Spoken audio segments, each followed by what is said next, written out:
Konnichiwa. Thursday. Into mid-October, almost. And I'm in this neighborhood squeeze between the central Odori, the Station Avenue, Akima Odori, and the national highway that way, looking at Miyanosawa Mountains. And I've been looking for a haircut, as I've been around here for almost 3 weeks now, and the hair is overgrowing. I need to get a haircut, so maybe I'll just walk along this road and find something. I never had a haircut done in Japan, so that'll be interesting. I have no idea what the rates are like. I have no idea how it's done. I've been to some Japanese hair studios in Vancouver. They're pretty good. The proper Japanese hair salon will do the head and shoulder massage. That's something they're famous for. But I don't think the really cheap one, the barber shop, will do that. Maybe they will. Kind of like shiatsu, pretty forceful thumb massage. And it's quite a relief after a long day on the computer. Let's look at this one. So this is actually the first one I'm looking at. It doesn't look that expensive. Looks pretty inexpensive. Okay. Looks like you can get a haircut for something like 3 to 5 maybe max. So all I can say is Kato. Kato no mi. Just only the cut. 2,800. Kato to shampoo. 3,500. It must be the whole deal. 4,500. This I can't read. Too many characters. 学生. Bakusei. That's the student price, maybe 3,000. 下学生. So this is like for little kids. 2,500. So okay, I'll pause and calculate. You know what? It's more than double than the prices in Taipei. And in Taipei, I do it in Da'an. So in my own neighborhood, it's 700. But if I go to Da'an, I know a place there, and it's 350. I think. I don't know. Actually, it's not that long, so I'm gonna wait until Taipei. Save some money. Cheap Charlie, cheapskate. Oh yeah, there's also the QB hair, but I think QB hair is kind of standardized. There's no difference. No matter where you do it, it's just like you're putting your head in the machine and they just using the template will cut you down to the size.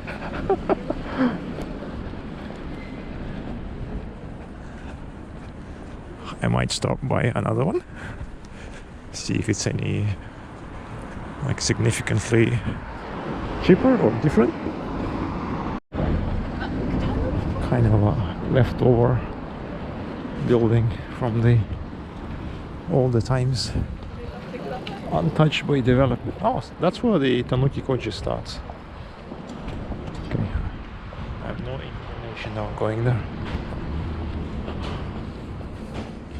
So I'm actually going north towards Ichome. Oh. Hachijo? Yeah. Ichome? Hachijo? Hachichome?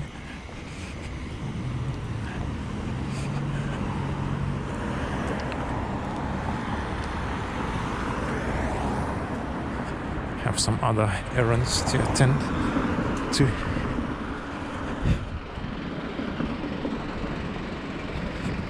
Overall, I like this neighborhood. It's kind of the central place, and it's not as entertainment or retail focused as Odori or Suzuki. No, this is basically where people live and work. Commercial, residential, a lot of offices, a lot of condominiums.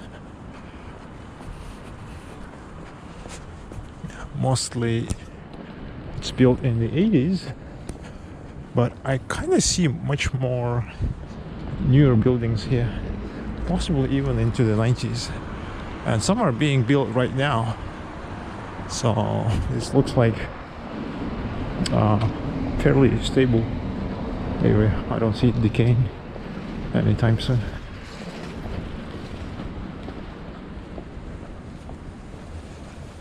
Unlike the outskirts, which can decay pretty rapidly, inexplicably sometimes.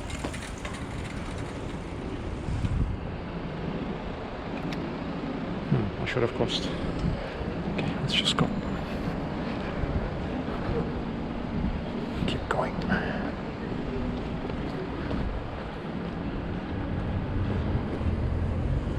Subaru? Is Subaru still around? I think so. I think they were trying to get into EVs. Subaru and somebody. I think Mazda and Subaru were trying to do a EV joint venture. Is kind of related, but Japanese car industry purposely, deliberately dragged its feet on the EV development for a good reason.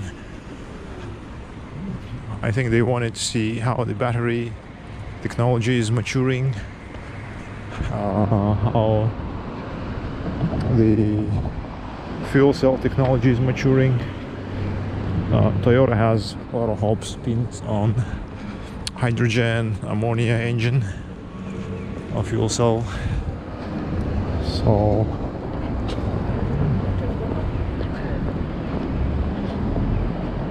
they are kind of taking their time.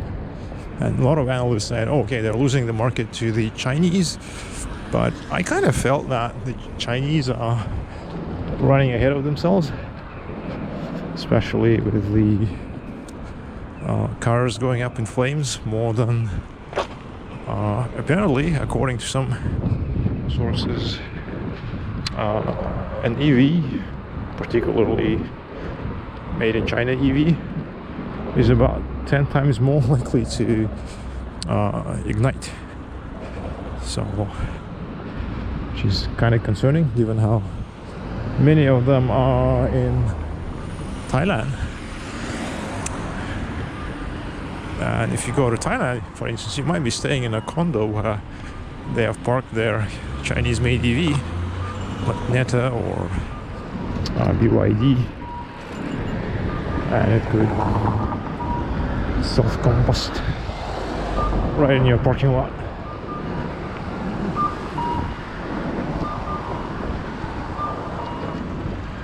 So, hence, and also for the nostalgic appeal, I really like these old Toyota Crowns.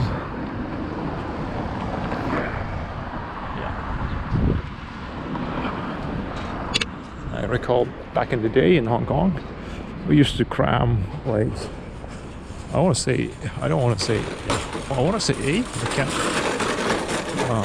prove obviously, but 5, 6 students for sure. Skinny Asian dudes. Official rated capacity was 5 passengers. Like how? That means 4 in the back seat. Yeah, totally do that. Can totally do that. So once again, this is the National Highway 230 and the commercial center. Not commercial, maybe like offices.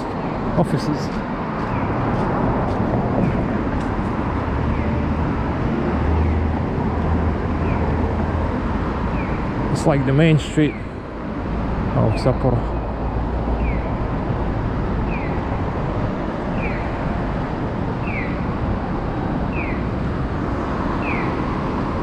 Think of it as Georgia or Burrard in Vancouver.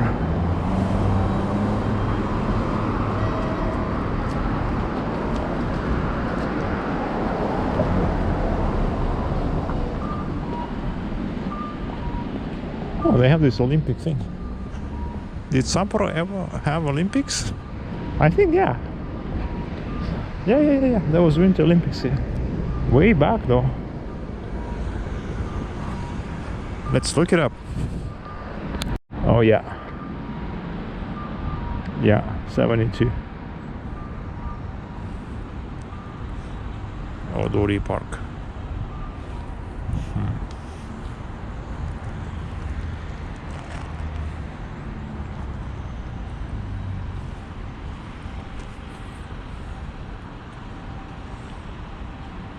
Olympic flame ceremony was held here.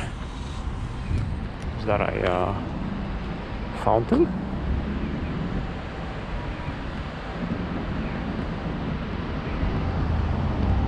Yeah.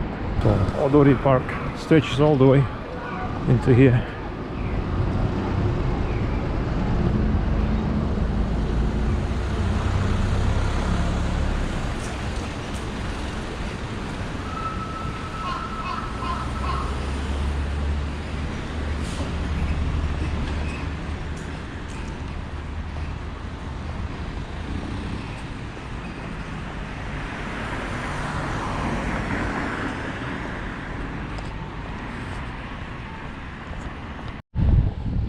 Circle around back to the park, Odori Park. So that Olympic structure from the other side. Seen from the other side, let's have a look at the park itself.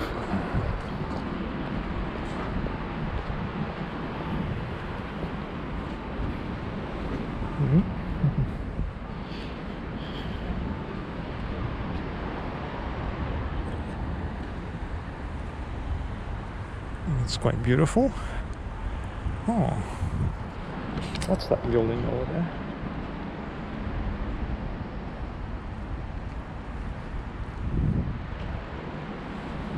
What's that thing? What is that thing? Oh, okay. Sapporo Shiryokan. So this is the former courthouse.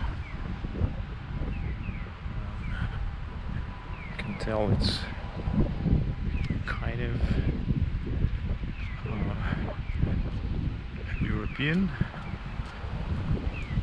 style.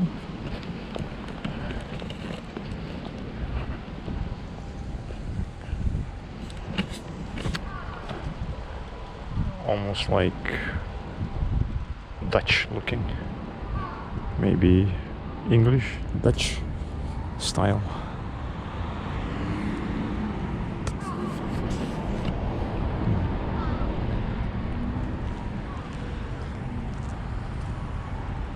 What is this little sculpture?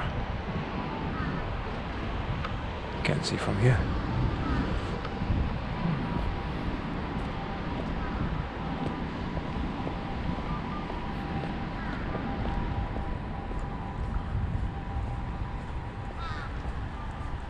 Okay, it doesn't see. So it's a fountain. I think it's a fountain. So all these things supposed to be filled with water. Maybe there's supposed to be a stream going down. But because the winter is coming, I think they had to drain all the waterways to kind of limit the water damage from the icing and all. Yeah. Oh yeah, that's a good angle. That's how it's supposed to do it.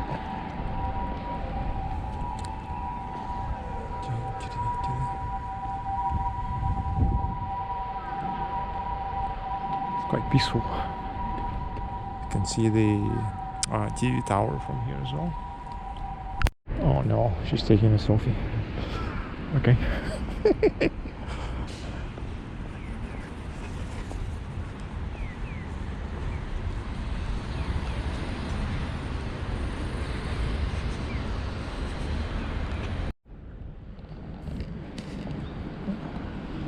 This is at the end of the Odori Park. Odori Park. And this is the historical Sapporo courthouse building. I don't think it functions as a courthouse anymore.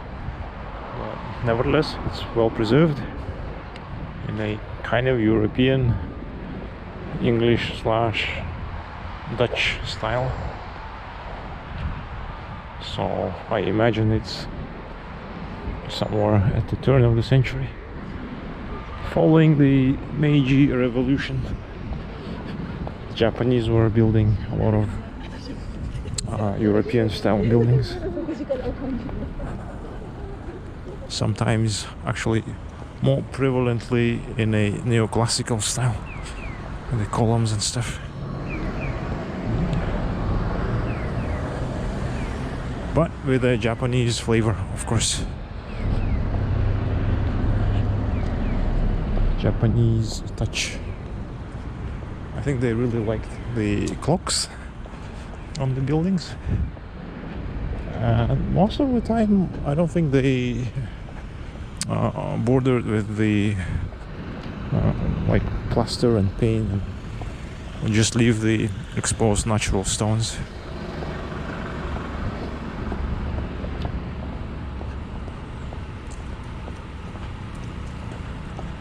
And they aged quite well. And this one as well. Oh, okay. It's good to walk around here.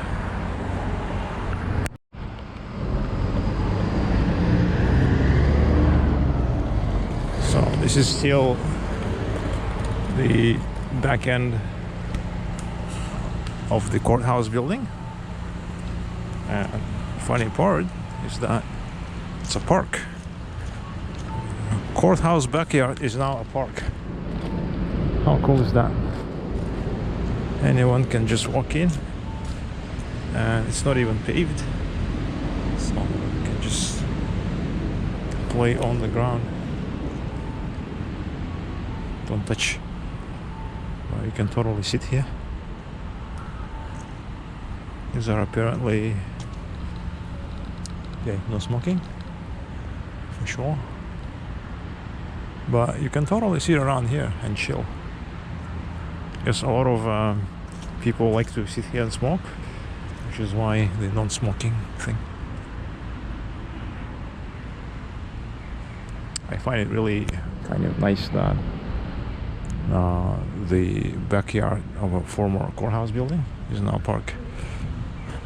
A lot of other places, court buildings would be like high security area. You wouldn't be able to hang around so easily. Well, this one is kind of defunct, turned into a museum or maybe an art gallery or something.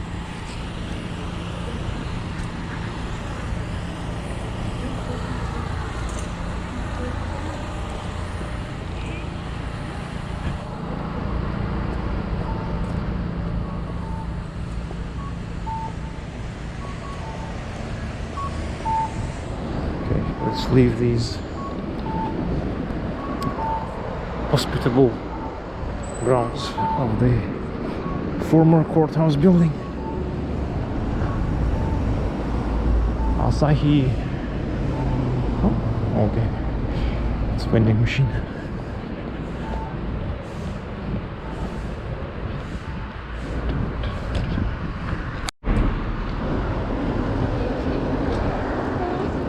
Physical education class.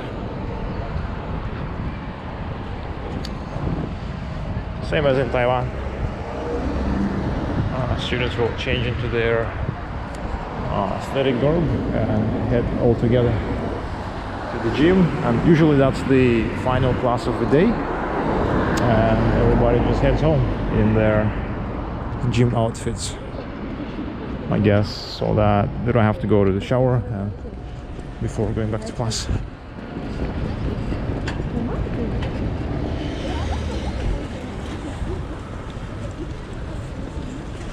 And it's just more comfy heading back. So some other new park begins, and this must be the park that is near the Modern Art Museum, I think. Typical back streets of Sapporo.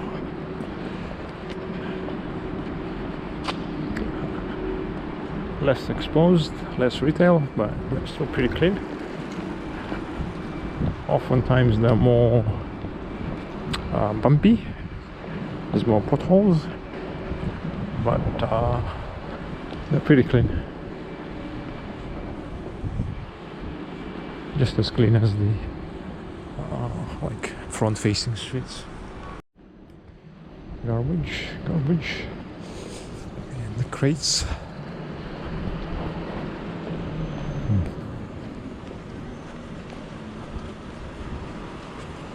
Okay, they do garbage like this. Maison éclairée. Really? Enlightened house. What's this deal with calling literally anything some French name?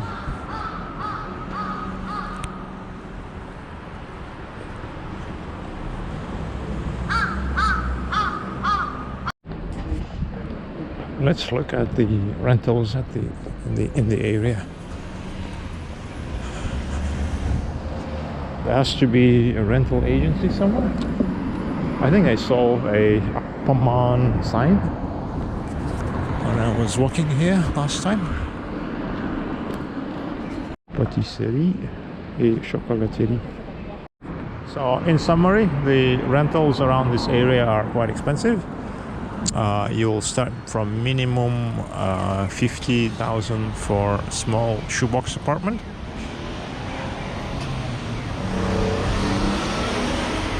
I think it's similar to the Hokkaido University area. The houses are from around 100,000, 130,000 yen a month.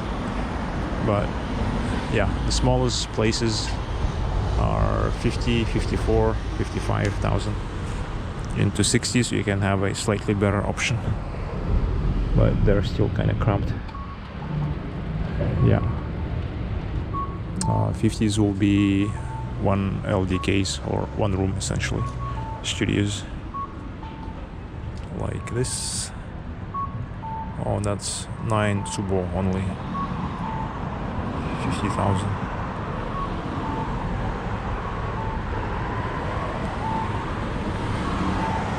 Yeah, okay.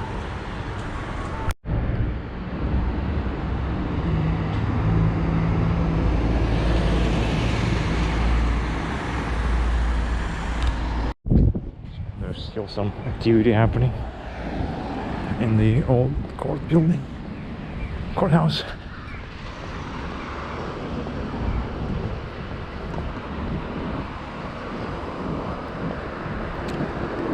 I am starting to walk slowly towards Odori.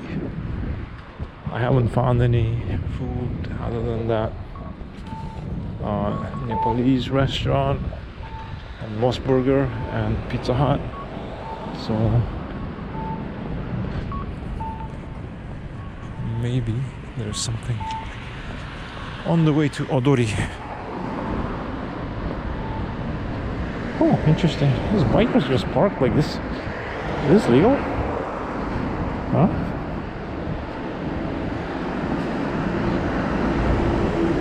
Interesting.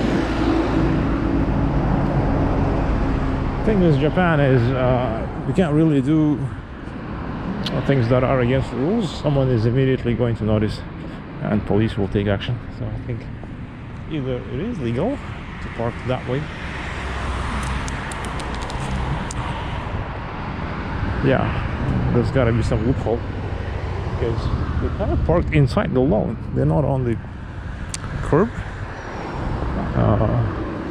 not on the road, not on the sidewalk either. They're kind of in that gray space. It's a lawn. Maybe it's still legal. Yeah, by the way, I noticed some delivery guys do the same thing. So maybe that's the local loophole. Okay. Oh, okay, there's a barber shop. Let's check this out. Baron. It's called Baron. Baron, like as in Baron Sasha Cohen? Or as in Baron Vladimir Harkonnen? Sounds expensive. Not gonna go in.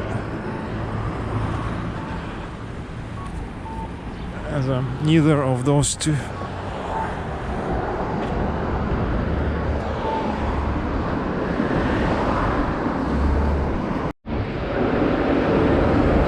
The National Highway, Nishi Odori station area.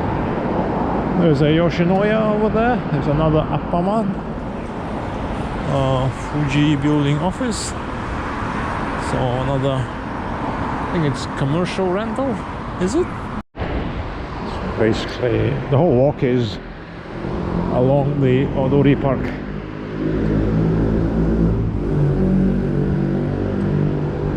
And about 15-minute fast walk, you get to the central Odori. Distances between the stations in Sapporo are quite short. In the downtown, it's like 5-10 minutes between the stations.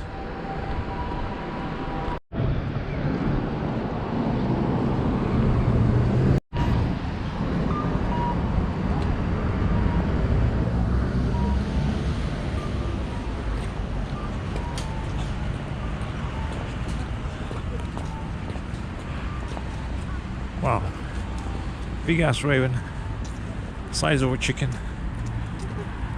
dude.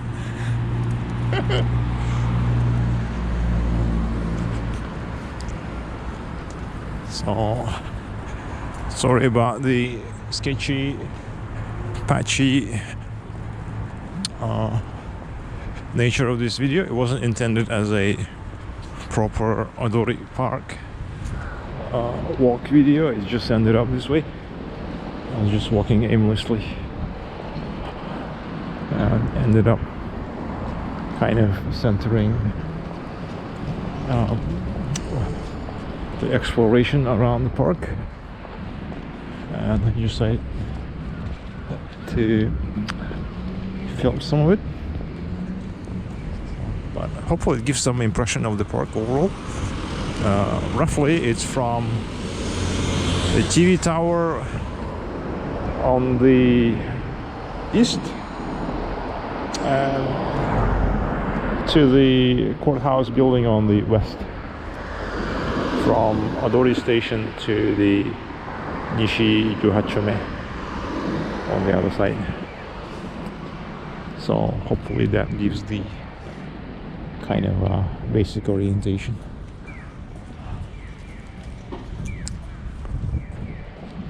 Really nice picturesque area. Now there's not as much food on the western side of it. but there's some coffee shops and the Pizza Hut. Once you're back in central Odori, there's tons of food options around here. It's quite nice.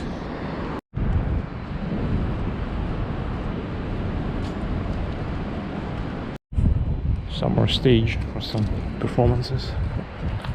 It's like Cafe Shanta, except there's no coffee. You can bring your own. There's garbage bins.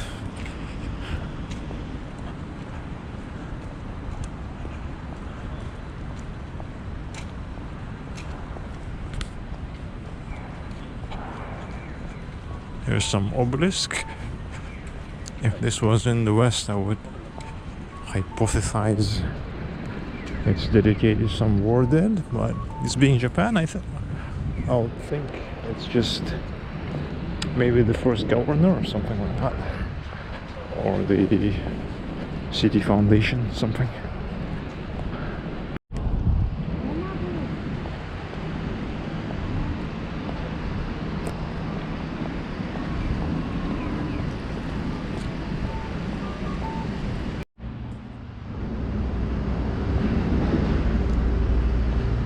And we're back.